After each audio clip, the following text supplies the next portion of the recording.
I am here to do the devil's work.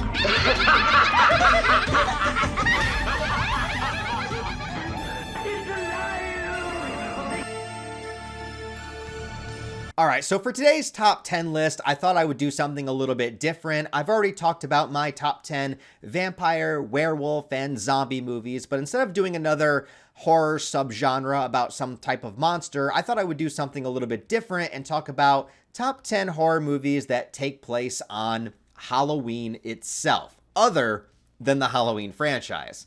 A lot of times people will use the term Halloween and horror movie kind of interchangeably. Like, do you want to watch a Halloween movie? What they basically mean is, do you want to watch a horror movie? But I'm going to get super specific, and I'm just going to talk about movies that prominently feature the holiday of Halloween. And I'm not going to include any of the Halloween franchise because I've talked about those movies a million times. It's a very obvious pick. I've done a retrospective on it, but any of those films throughout the Halloween series, the original John Carpenter movie, Halloween 3, anything except Halloween Resurrection, I will gladly watch once again.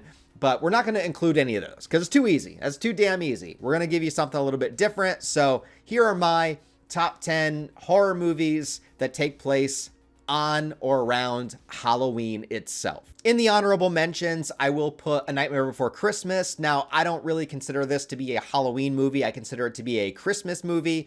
Reason being, the entire plot revolves around Christmas, and Halloween is over in the first 5 minutes of the movie. However, those first 5 minutes with the Halloween song is absolutely iconic and cannot be ignored. So that will be a honorable mention for me.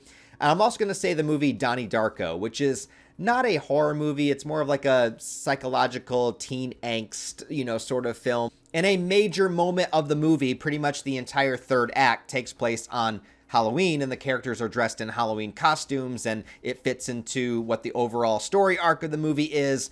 But at the end of the day, it's not really a horror movie. It's not really horror adjacent in any kind of way other than just taking place on Halloween. But I thought I would mention that here. All right, so now into the top 10 proper. And to be honest, number 10 is kind of cheating a little bit. This is the only movie in my top 10 list that does not explicitly mention that it is Halloween. However, everything about the movie is so seeped into Halloween flavor that it just can't be ignored. And that's going to be Tim Burton's Sleepy Hollow. Only that the three were slain in open ground, their heads severed. I think this is Tim Burton's darkest movie. I think it's one of his most violent movies. I think this movie is a lot more gruesome than people remember. I mean, you do have parents that are getting their heads chopped off right in front of their children. Like, this movie is crazy. But everything about this film is so immensely Halloween to me. Like, not only do you have the jack-o'-lanterns, yes, the carved pumpkins, the flaming pumpkin heads, all of that kind of stuff, but this movie definitely takes place in fall, and it lets you know that in every single shot. All of the dead trees, the leaves on the ground, the cemeteries, the fog, everything about this movie just feels like October. It feels like Halloween, and though the characters in the movie don't explicitly celebrate Halloween, there's just no denying to me that this is a Halloween movie through and through. It at least takes place around that time period. There's no way this movie doesn't take place in late fall, late October. It just has to. And then you have all of the horror elements in there too. You have the Headless Horseman, you have the Witch in the Forest. You have a great cast here with Johnny Depp, Christina Ricci, even Christopher Lee makes a small cameo appearance. And this is the only one on the list where I really felt like I had to include it, even though it's not explicitly a Halloween movie. In the number 9 spot, I'm going to put a movie called Idle Hands. I have no control over my hand. It makes me do things I don't want it to do.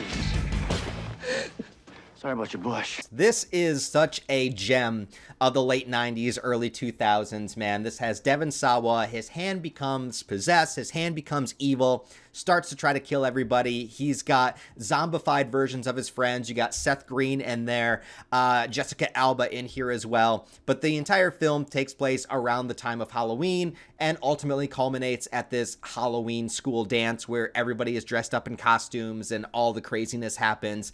There's always Halloween decorations in the background.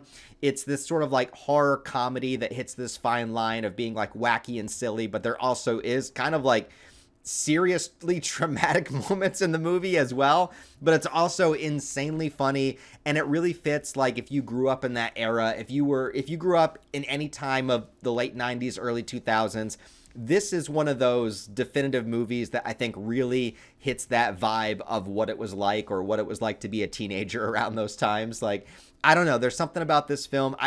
And granted, I have not seen this movie in a while. It's been a long time since I've watched it, and I don't own a copy of it, which I really, really should. And although the majority of the movie is focusing on how he's dealing with this situation of his evil hand, the finale of the film taking place at this Halloween party kind of pulls it all together. And since the entire film is, dead people, possessed hands, demonic things going on, it has all of the horror movie elements, but with that early 2000s style. I think it came out in 99, so that transition between the 90s and 2000s of just what it was like to be a teenager at the time, just what it was like to live in that era. It's a really, really good time capsule of that late 90s, early 2000s vibes, while just being kind of soaked in a lot of the Halloween flavor. In the number 8 spot, I'm just going to put a movie that I've actually already talked about in my top 10 werewolf videos, but it fits here too, and that's going to be Ginger Snaps. Did I change last night? Howl at the moon. This is the coming of age story about a girl becoming a werewolf and her sister having to deal with that experience and try to do something about it. And this movie does take place in October, with once again the final scene happening at a Halloween party. Halloween isn't as much in the plot in this movie as it is in some of the others, but I think it's fair to say that if you are looking for a horror movie that takes place on Halloween, well, in the finale of this movie, you get to see a girl completely transform into a werewolf creature and have the final showdown happen right around the time that there's this Halloween party going on. And although there's not a ton of it in the movie, you do get to see a lot of Halloween background and decorations, that sort of thing. But the entire film does feel like it takes place in that time of the year, in that fall season where the air is much colder, and it gives you that the atmosphere that you want to feel while watching a movie around Halloween time. And if you're going to watch a werewolf movie that is meant to be taking place in October on Halloween, well, there's really no other choice that I know of. In the number 7 spot, I'm going to go with a movie called 31. I am here to end your miserable life. Tonight, we are going to play 31. Directed by Rob Zombie. Now it's called 31 because, yes, it explicitly takes place on Halloween night, and it is a deadly game of survival. So just like many Rob Zombie movies, it takes place in the 70s, and a team of people all get abducted, and they are forced to fight in this game of survival called 31, while a bunch of rich assholes look on, make bets, and basically decide their fates as they go along on what kind of challenges that they're going to face next. Sort of like the bastard love child between House of a Thousand Corpses and Devil's Rejects, because even though those two movies are sequels of one another, they're both very, very different.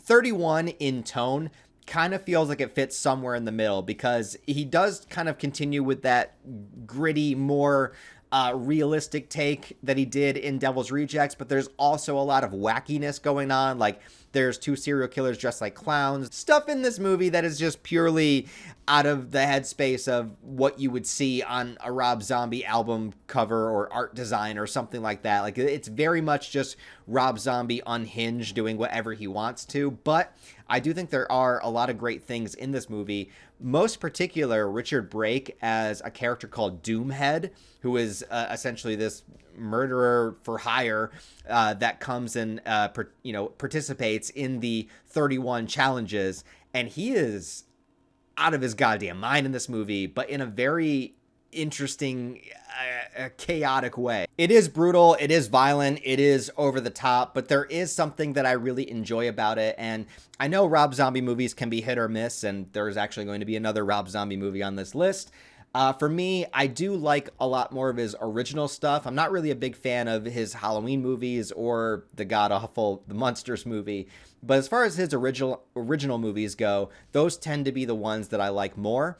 And I think 31 is a good kind of middle ground. I don't think it's one of his best, definitely not one of his worst, but worthy of checking out. In my number 6 spot, I'm going to put a fairly recent movie called Late Night with the Devil. Whoa.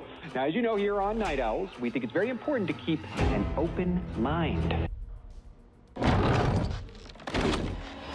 This came out a little while back, and I love the way that this movie is structured and filmed because it is essentially filmed just like you're watching a real-life late-night show. We have the opening monologue, he interviews the guest, and it's basically meant to be a show that was taped on Halloween night, ironically, I think also in the 70s. There's a series of interviews, one with a skeptic, one with a guy that sort of communicates with the dead, and one from a little girl that is supposedly possessed. But also the unique thing that they do with this movie is every time the show would cut to commercial break, then the film goes into these black and white segments that actually show what's happening behind the scenes and sort of like the descent of the main character, the main host of the movie, and stuff that has been going on in the background of his life as well. And I think this movie does a great job with, the blend of CGI and practical effects. There's one practical effect with a bunch of worms that I think was done really, really well. But it's really cool to kind of sit down and watch almost like you're watching a real life late night show. Like if you watch this on Halloween night at like 11 p.m., it would be like you're just flipping onto the channels and finding, Late Night with Conan O'Brien, but it's this character instead. And then we go into this descent of insanity, trying to figure out if the supernatural stuff is real or not real, or if we are susceptible to it for different reasons. Really unique movie. I love the structure. I love the setup, and definitely worthy of a movie to be watched on Halloween night. The number 5 spot is not dark or serious in any way, shape, or form, but I love it and I have to include it, and it's going to be Ernest Scared Stupid. To fight the ultimate battle and save mankind. How about a bumper sandwich, booger lips? That milk must have gone bad. Anybody can whip a troll. Yes, I adore this movie. It is a kid's movie, but it's also a little bit scary, depending on how young they are. Ernest accidentally unleashes a troll that wreaks havoc throughout the town and begins to take the children's souls. And Ernest has to team up with the kids in order to find a way to take it down. But this is the Ernest Halloween movie. If you guys don't know Ernest, you're probably a lot younger than I am, but if you're around my age or older, you definitely know Ernest. And he existed in so many different film genres. There's Ernest Goes to Camp, Ernest in Jail, Ernest Goes to Africa. I don't know. He went everywhere. Plays basketball, I think. But there was explicitly a Halloween Ernest movie, and it's the best one by far. By far. He gets to fight an evil troll. There is Halloween stuff happening throughout the entire film. It takes place during the Halloween season. So you get to see all of the decorations in the background. Everyone is decked out for Halloween costumes. The whole movie is just like this massive celebration of the Halloween season, while a group of kids have to team up with Ernest and try to find a way to take down this evil troll, and it's a blast, man. Trick-or-treating, you got this awesome, amazing treehouse that I wish I had, and I think that there will never be a treehouse this awesome in real life, but in this movie, if there's any movie that makes you want to be a kid in the 90s and have the coolest fucking treehouse that you'll ever see in your life, it's definitely this movie. In my number 4 spot is going to be the movie Night of the Demons. All they want to do is raise a little hell.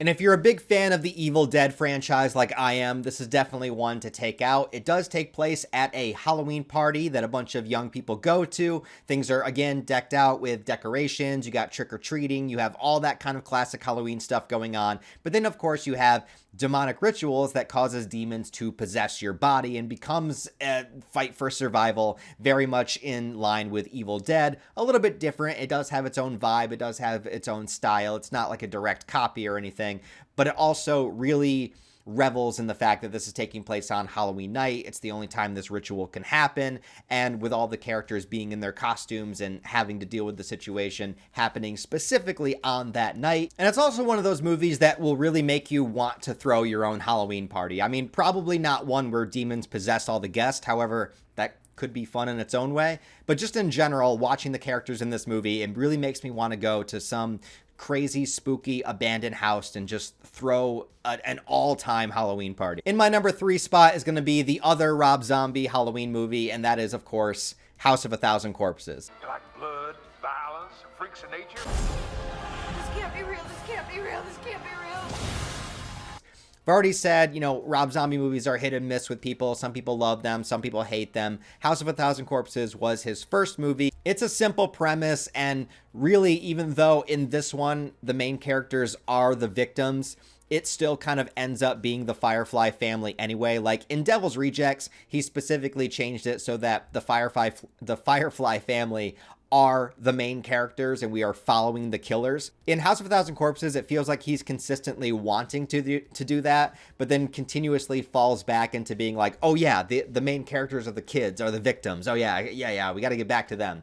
But you can definitely tell that he put a lot more thought, effort, and energy into his characters here with Captain Spaulding and Otis and Baby and Mother Firefly and all of those characters, Grandpa telling the stand-up jokes, you know. All of those characters are so larger than life and definitely the prime focus of the movie. And I think if there's anything that takes away from House of a Thousand Corpses, it's just the fact that the killers are so much more interesting than the main cast is. But it does have its fair share of disturbing moments, awkward moments, and all of that. But the finale of the movie takes place on Halloween night, where they are doing their own kind of ceremony, their own kind of ritual, and the character has to escape not just the Firefly family, but also the underground tunnels. And let's not forget Dr. Satan!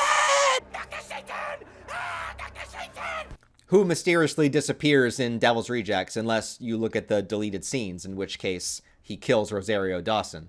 They should have kept that. It's a love it or hate it kind of movie. I know a lot of people don't like House of a Thousand Corpses, but I do. And you know the thing I miss the most about that movie is the original DVD menu screen. Do you remember this? Back in the day, it's not on the Blu-ray, at least not the one I have. The original DVD menu screen had Captain Spaulding coming out, and he told you to pick one of the goddamn options of play, movie, scene selections. And he would literally sit there and like make fun of you and berate you the entire time. You don't quit doing the asshole shuffle and pick one of these goddamn options, I'm gonna come over there and put my boot up your ass. It was the funniest goddamn thing ever. I don't know why we don't do more creative stuff with menu screens anymore, but that's like one of the forgotten luxuries of early DVD. What the hell are you all still doing here? What, are you in love with my ass or something? Is that people were really creative with their menu screens, and I think House of a Thousand Corpses did it the best. In my number 2 spot, you know I had to put these on here. I'm gonna go with Terrifier 2. Obviously, you can pick Terrifier 1 or 2. Terrifier 3 takes place on Christmas, so it changes the whole deal, but the first 2 movies take place on Halloween. You're really weird, you know that? I'm going to say Terrifier 2 just because I prefer that over the first one. I think it has better characters, better lore, better kills, pretty much better everything. A really intense final sequence, and the bedroom kill, again, I don't think that Terrifier is ever going to top that kill. I know some people said the chainsaw kill in 3 did. Man, I don't know. There's something about Art the Clown bringing in that box of salt that is so darkly horrific and disgusting that I don't know, it'll never leave my mind, just seeing how happy he was to throw salt on the wounds, literally. Sienna, I think, is going to be one of the all-time best final girls. So yeah, Terrifier for my number 2 spot. You could put the first one or second one, whichever one you prefer, but I feel like Terrifier has to be represented here, so I'm going to go with the second one. And in the number 1 spot, the all-time Halloween movie that is not Halloween the franchise is Trick or Treat. There's another tradition. Always check your candy. Is there really any other option? This is an anthology movie about a bunch of different things happening on Halloween night, but what I love about this movie is that you get to see Halloween from the lens of what it's like throughout an entire lifetime. So what I mean is, like, one of the stories is focusing primarily on kids going out trick-or-treating, and, you know, one of them wants to pull a prank on the other one, and that's how that leads into that story. You get to see the young adults going out to, you know, get dressed up in sexy costumes, trying to get laid, trying to party, all of that kind of stuff. You see the father, who happens to be a serial killer, you know, carving pumpkins with his kid. And then you get to see the old man, which is sort of like the Ebenezer Scrooge of Halloween. He's like, doesn't care about Halloween. He wants people to get off of his porch. He's an old grumpy man. So what I really like about this movie is seeing all of the different visions of Halloween throughout different times in your life, from trick-or-treating to young and partying to being the father to being the old grumpy man that doesn't care anymore. On top of that, every single scene is decked out as much as it possibly can in Halloween aesthetic. You have jack-o'-lanterns everywhere, orange lights everywhere. You have people in costumes every single place that you look. There's no shot in this movie that doesn't look like it's Halloween night. So if you want to just have the aesthetic, if you want to put this movie on in the background while you're handing out candy or doing whatever you do on Halloween night, every single time you look at the screen, it's going to feel like Halloween. And of course, we got little Sam in there doing his thing. Love that little guy. Crazy little bastard with his razor blades inside of his chocolate. He's so adorable. You can't help but love him. So there you go, guys. Those are my top 10 horror movies that take place on Halloween itself, exempting the Halloween franchise. So let me know which ones I missed and what movies that take place on Halloween that you really love and adore, some of your favorites. And it doesn't even have to be a horror movie. Say, like my Donnie Darko example, if there's a movie that prominently features Halloween that isn't a horror movie, and you love it, go ahead and comment that down there below. Check out my previous videos this week of my top 10 vampire, zombie, and werewolf movies. Other than that, guys, I have different Halloween and horror-themed videos coming at you this month. It's not going to be all top 10, so this is going to be the last top 10, but I'm going to have some other horror-themed videos, all leading up to Halloween night, where I am hoping to premiere my Hellraiser retrospective, depending on anything going wrong that might cause me not to finish it, or YouTube having issues with it that I'm not able to fix in time. But if all goes well, we will have a Halloween night festivity here on the channel, talking about all 11 Hellraiser movies. At least I'm crossing my fingers that we do. Anyways, guys, give the video a like, comment, help it out in the algorithm. If you want to support the channel on a deeper level, I do have Patreon channel memberships, all the social media links where you can follow me down below. Other than that, have a wonderful rest of your day, and I'll talk to you next time.